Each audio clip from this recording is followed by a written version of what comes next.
Nintendo just announced the impossible.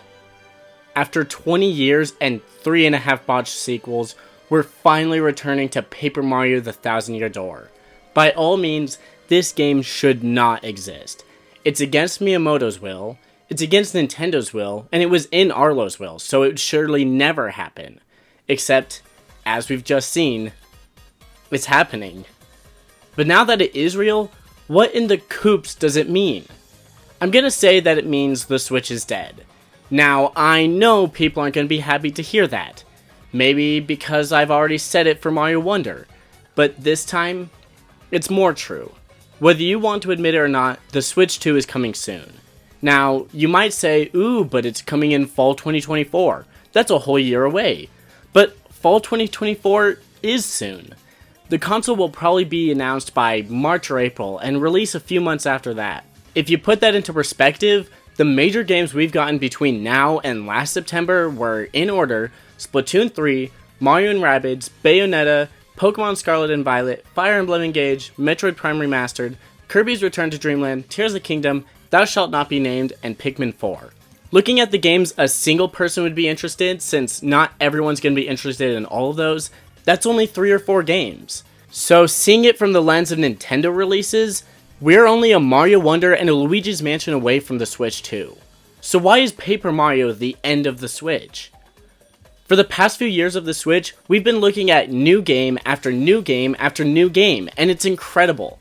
Most of the time, even during the Gyarados outbreak, we still had a steady stream of new games. And I'm not saying that there's 0 unique titles coming out for the Switch. I mean, we just got Pikmin 4 and we're getting Mario Wonder next month, but this year, we've had a notable increase of a certain type of game. First it was Metroid Prime, then we got Pikmin 1 and 2.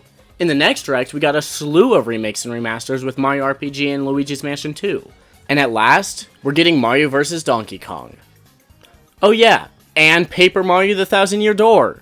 And by the looks of it, this one should be the last to release, as Luigi's Mansion 2 is due for summer, while Paper Mario is without a launch window. That could entirely mean we're getting Paper Mario closer to the launch of the Switch 2 than we thought.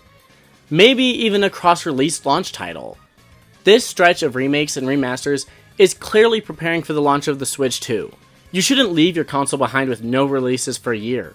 So what do? You re-release all of your old games. And it becomes an amazing outcome when you consider the last year of the Wii U's life. Star Fox Zero, Mario and Sonic at the Rio Olympics, Paper Mario Color Splash, and finally Breath of the Wild. Furthermore, not a single Nintendo game released for the Wii U between the Switch's announcement and its release. So I will say, for near certainty, Paper Mario the Thousand Year Door marks the end of the Switch's life as a lone Nintendo console. That is, if the whole Paper Mario remake thing was real and not a dream or collective hallucination after all, because I'll say, this game was never supposed to happen. During the release of Paper Mario the Origami King, game producer Kensuke Tanabe was interviewed numerous times about the character design of Toads and similar Mario staples. He responded explaining that ever since Paper Mario Sticker Star, they've been forced to keep character design to a minimum, and they've been prohibited from modifying Mario characters or creating any original characters for the Mario universe. This is a massive issue for the Paper Mario series in particular. One of the biggest factors for the love of the original Paper Mario games was the unique take on the Mario universe and characters. Paper Mario the Thousand Year Door would not be the same without Goombella or Koops, and with the completely new characters like Madame Flurry. It's no wonder we've been begging for the return of this game for, well, decades now. But after all, we've never truly believed it was going to happen because of those limitations I mentioned earlier. Because they were put by none other than Miyamoto himself, the savior of the gaming industry, and the death of fun. Okay, that's a bit exaggerated, he did make Luigi after all. But nowadays, he's become pretty notorious for shutting down anything that isn't explicitly important for gameplay. That means no stories, that means no lore, and that means no Koops. But we do have Koops, and we're getting Koops in full HD glory next year. So what does this mean for Miyamoto limitations?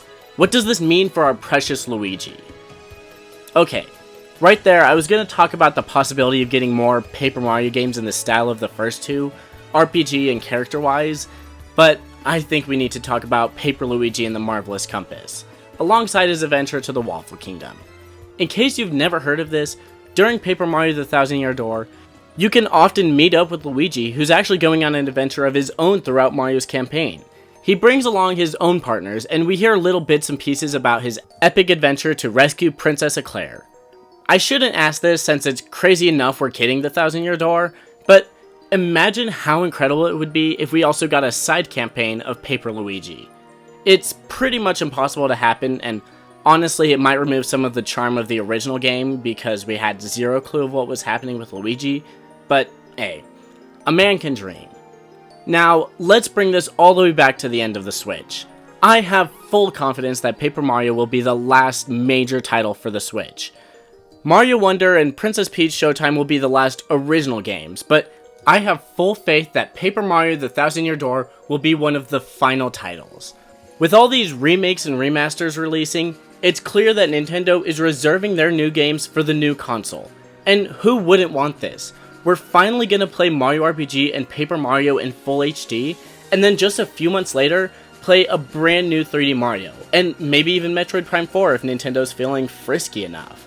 So at last, now that we have Paper Mario the Thousand-Year Door, does this mean we're finally getting Paper Mario games like the originals?